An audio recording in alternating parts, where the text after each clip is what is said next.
Elle de Lyon, welcome to Rama Gaming House, to our kitchen for our Spotlight Series. Okay, thanks. I'm so excited to be here. Oh, good. Tell us about yourself. Now, I listened today. Your music is the spoken word.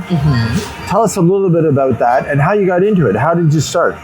Yeah, so I am a big writer. I've always been writing in my diary and journals ever since I was a child. And I started to take those writings and recite them out loud, but only to myself. Okay. And then eventually I found an amazing open mic that was local to where I lived, and I was able to start reciting those on stage. And I started to realize that what I was writing all those years, I was writing poems, and I was writing the beginnings of songs and song lyrics and things like that. So when I found a place to express myself, that's when I coined the phrase spoken word music, because really I'm a Libra. I just couldn't decide if I should be a poet or a musician, because I love them both so much. Right. Yeah. So, scary thing.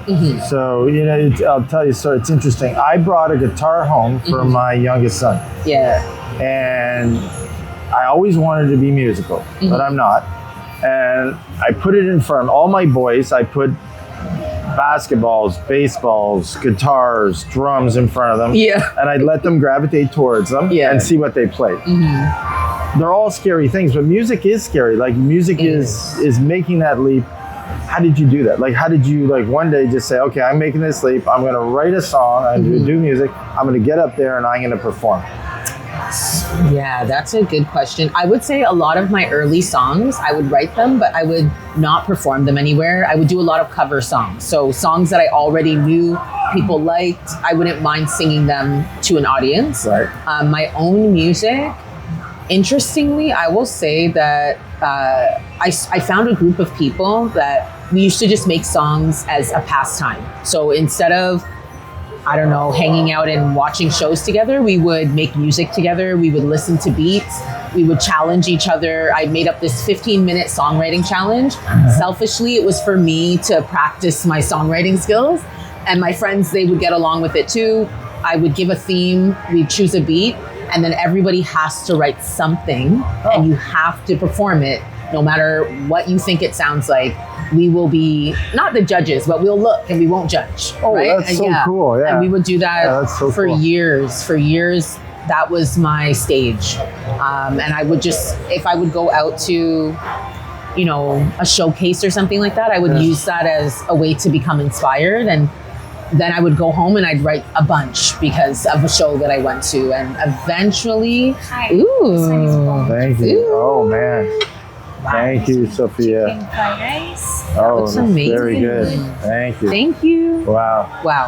That one was so good. And eventually I started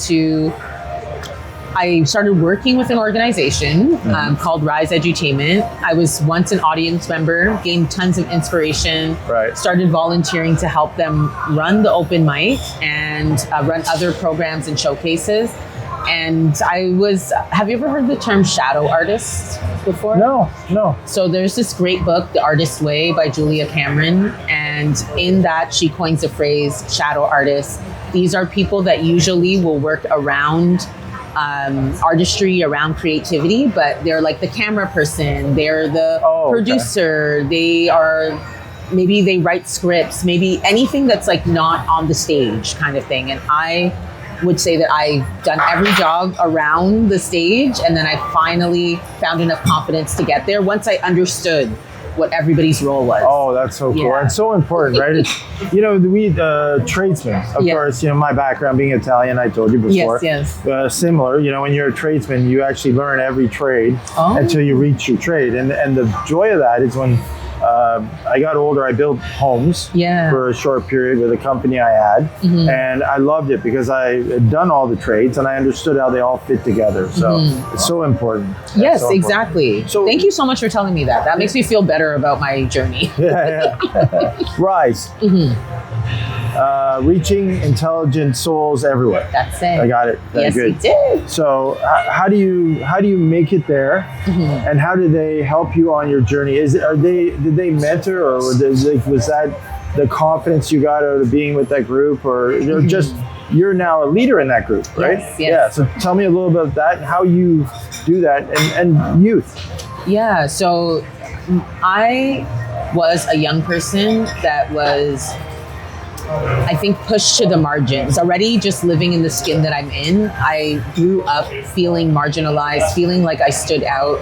And it wasn't until I found Rise community that I started to feel that all those years of standing out were practice for me being outstanding. Like, I finally found a place where I was like asked to come to the stage. At school and other institutions, I was often asked to sit down, be quiet, or even like, are you in the right room? Like, I remember trying to like try out for plays and stuff like community theater, and them just looking at me like, the gym is over there, or like the whatever, you don't belong. That's how I felt. And I worked a lot because of that experience. Eventually, I'm really glad that I found some mentors that were outside of school and that helped me to love the skin that I'm in. It was like a lot of cultural groups. I was in a pageant, like Miss Guyana Canada pageant. That was really a game changer for me. This is early on in my life, and that led me to do things like tutoring young kids, mentoring young kids.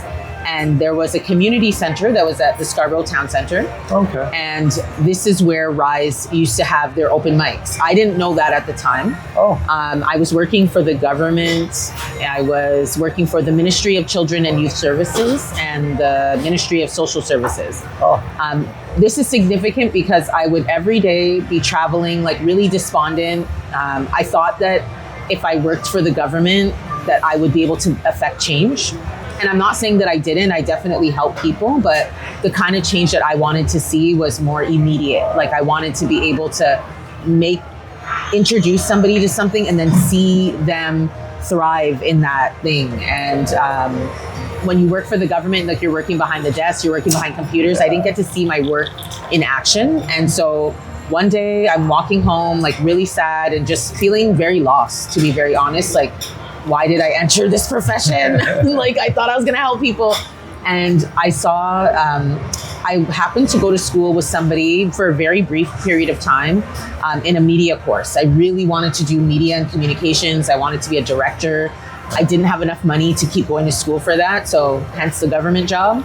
And one day, a person from my program saw me walking in the subway station, and they said, hey, there's this gathering that we do every Monday, and I know you would love it. And I said, okay, cool, I'm coming, right? And I'm like, where is it? They're like, Scarborough Town Center. I'm like, what? I tutor kids there. I'm coming. And I went, and I never stopped going. That's really how it happened. They invited me, and it was the first place that I finally felt like, I just want to sit here and listen. And I've never felt like that before. I've always felt like there was a million thoughts going in my head, and I need to get them out. And this was a place where I wanted to just listen to everybody. And then, as I said, I would go home and write a bunch, and I just felt so inspired. And maybe, I don't know, like 6-7 years later, I finally decided to join the stage and try out some of my poetry there. And it was received well. But more than that, I just really love the community, and I wanted to see that keep going. I wanted other people to experience that feeling of being seen and heard and valued. And so I started volunteering, and eventually Rise became a not-for-profit. Oh, good. And our founder, Randella J, he became the first poet laureate of Ontario. Oh, wow. And so when he accepted that appointment, there was a bit of a gap when it came to administration, and myself and a few others filled that gap. And I would say that really helped to catapult me, like, to even believe that maybe I could be a performer too. Seeing him like reach those heights from where I knew him to be, which was like the host of an open mic. And then I started to host the open mic because he had moved on to do other things. And that was really out of necessity. It wasn't like I really was gunning to be a host. There was a space, and I was like, well, I've kind of been practicing on my own for like 6 years, this secret podcast. I would just do it to myself, like on my voice memos. I would talk to myself in my car. It was the Car Chronicles, but it really prepared me for that opportunity. And I think luck is that when you prepare for opportunities. Oprah said that that's what luck means. And I think that's what happened to me. I lucked out and I became the host of Rise. And through becoming the host, there were times where I had to share my poetry. I had to share the music I was doing just to inspire other people to do the same. And then it gave me the confidence to keep doing it. And today I get to do it almost every day. And I feel very, very blessed to be this person. Oh, that's a cool story. You know, and I heard about you through Christoph. Yes. Yeah. So whose dad I met. Yes, big music. Yeah. He does some really cool stuff. His career is unbelievable. Just sitting down with this man and listening to what he's done. And then meeting Christoph, his son. And we worked together on a number of projects. And he kept bringing you up, which is great. So, you know what? It's interesting. You talk about fate and hard work and how those things bring you. And then your name disseminates into the community. It's, you know, just like osmosis, it gets out there. And I kept saying, you got to meet Elle. You got to listen to what she's doing. You got to understand what Rise is doing. And so that's how you kind of came into my biosphere, which is great. And, you know, then meeting Haas and then today you came in and talk about some of the music, you know, that you introduced and we loved hearing you. So talk about that and where that came from. Yeah, it's so interesting that you mentioned Christoph. I would be remiss if I did not shout him out to say that he was one of the friends that I used to make music with. We would do the challenges together. Thank you, Christoph, for indulging me. And he actually was one of the people that, because of his connections in music, he started bringing me to professional studios. And I have I'm seeing this photo in my mind of sitting at the studio, and we talked about him saying that you're going to be big one day, you're going to be big and I'm going to help you, everything that I can do, I'll help you. And he would bring me to professional studios. I started to hear my voice. He let me be background on some of his music. I don't know if he told you he makes music too. Oh yeah, he does. And in French. Yes, yeah. He's a very talented friend. He's fluent in French. Yeah, every time I can, and this is the stage I have in Mississauga. Yeah, I get him up there and I say, just go. Good. Yeah, just go. Yeah. And actually, he inspired me, I would say, to take my poetry and really start to sing my own songs and start to believe that what I had to say was valuable. And hearing it on professional recordings and seeing what my voice could do there, it really gave me more confidence to not switch up my style to try to fit the boxes that already exist. And so I'm across genres, I would say, with spoken word music. I'm very intentional with the words that I'm reciting and that I write down. And then I bring a little bit of rhythm to it. So sometimes you might feel like it sounds like rap, and I'm cool with that because rap to me is another acronym, rhythm and poetry. And so I really bring those things to the stage. And now I have the insane pleasure of working with other producers and just like Haas, working with videographers who can bring the words alive. That's what I really love. I love art in all its forms, and if I can bring them all together to create an experience for people so that they walk away with more than just like a cool beat. I really want them to walk away with new language to live by. Yeah. Oh, we enjoyed it. We loved it. I listened in, of course, to a couple songs and the pop-up, spotlight, and just it's new. It's interesting. So it grabs you because you're listening. You think, okay, what genre is it? That's why I asked you. I said, what exactly do you call it, right? And I enjoyed it, but. So you're off, and one thing I learned sort of when I started talking to you today, how creative you are, not only in music, but in health and wellness and the way you live your life. So, because to me, and we talked about business for a while, is creating ecosystems. Your life is kind of that ecosystem. So your music, your life, the way you live your life. Talk to us a little bit about that and how it all kind of culminates into what you're doing now. So I did talk a little bit about my upbringing and just always feeling like I stood out, and even in class and things like that, I was always seen as a disruptor, a rebel. And I think I'm a rebel still, but I have a cause now. I'm a rebel with a cause, and my cause, even for myself, is to find ways to live my life the healthiest I can, because I really feel your health is your wealth. You can have $1 million, but if you feel like crap every day, then what is $1 million worth? And so I've put my health before everything. Even before all the things I've told you so far today, there was a time where I had abandoned social media. I went like completely off the grid, and I love that. My dream at that time, my dream at that time was to get a Winnebago or some sort of like a mobile home, and I was going to travel the whole world and set up shop in Hawaii was going to be my destination, or some kind of island. And I say that because I'm so glad that I am that person that thought about those things. That brought me to spending a lot of time in Buddhist temples, and right here in Toronto. And those Buddhist temples, I started to learn about, it was the mindset. It was all about the way that you think that would shape your reality. And so when I started to understand that, it started to help me with other ailments I was having. I would say that all of my problems, all of my trauma has actually been the foundation for my testimony and my story, because I was a big athlete when I was a teenager, and I guess maybe if you don't use it, you lose it kind of vibes. I started to just experience chronic pain like every day.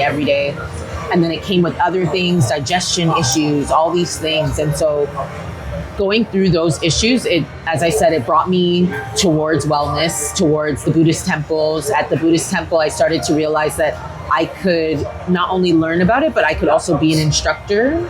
Then I started getting closer to yoga, and those things started helping me feel physically more well, and then mentally more well, emotionally more well.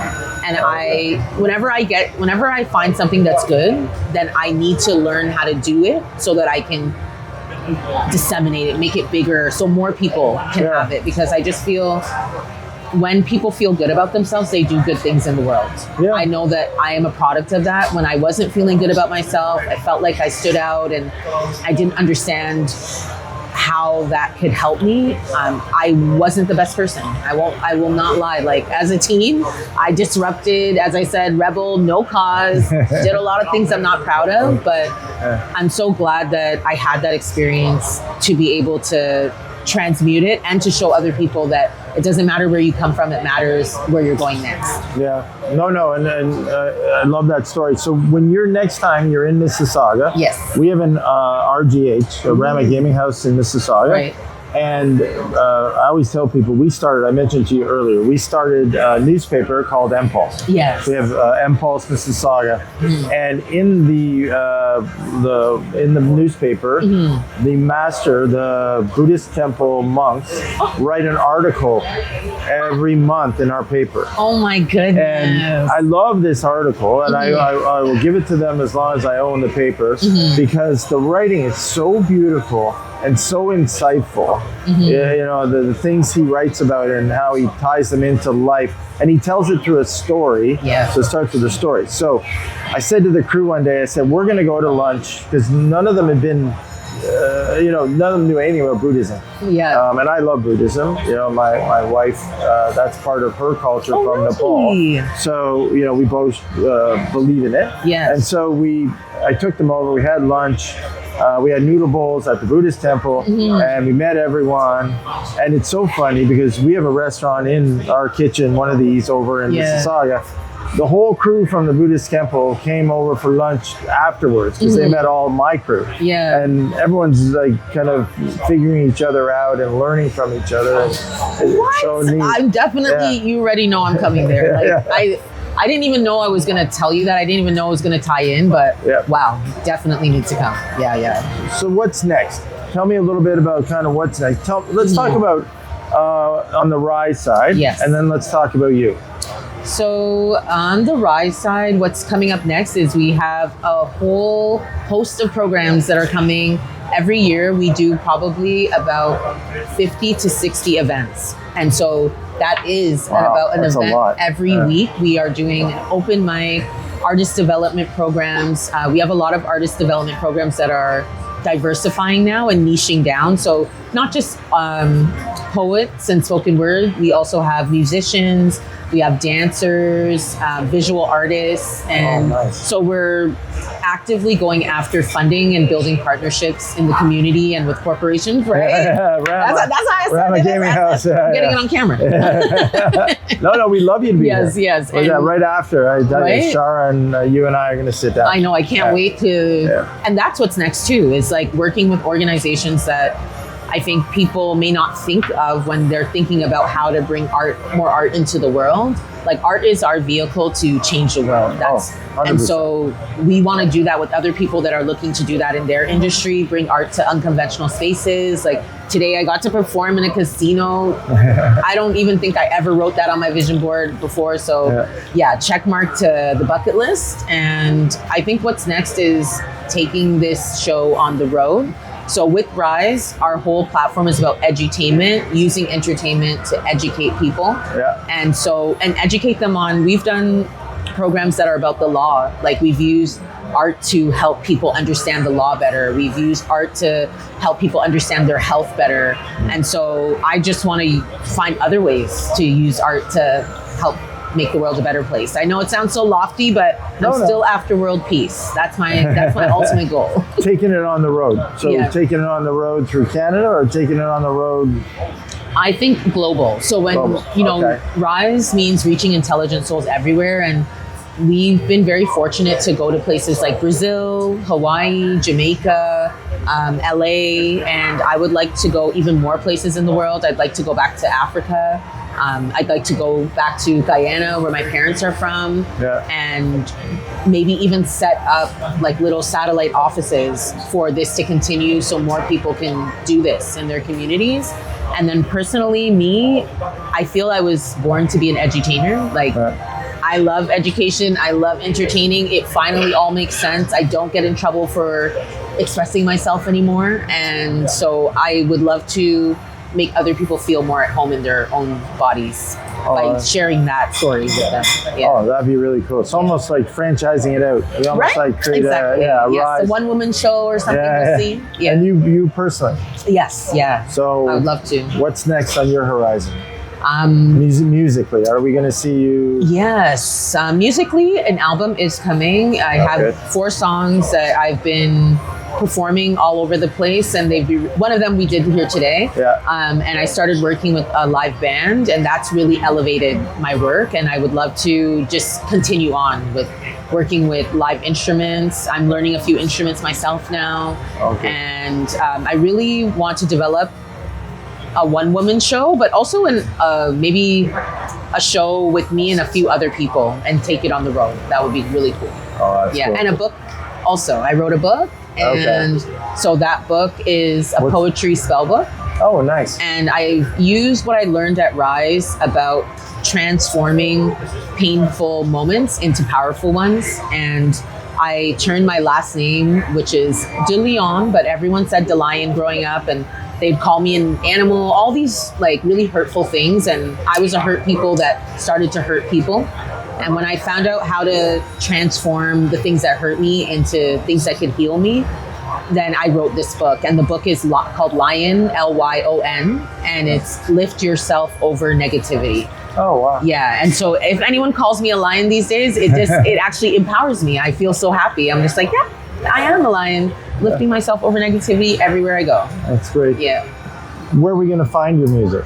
So you can find me on Spotify and like major streaming platforms. I have one single out right now. Great. It's called Enough, and I think that's enough for now. Yeah. and then I have a website as well. I am elledeleon.com. Yeah, and everything is on there. Awesome. Yeah. Thank you, Elle. I really appreciate you coming out this morning. I think we're going to actually have to get some takeout. We have to. Or if you want, stay and have some food with me. I'm going to eat a little bit right now. Oh, good. Yeah. And then the rest I'm taking home. All right. Thank you again. Thank you so much. I appreciate you. You too.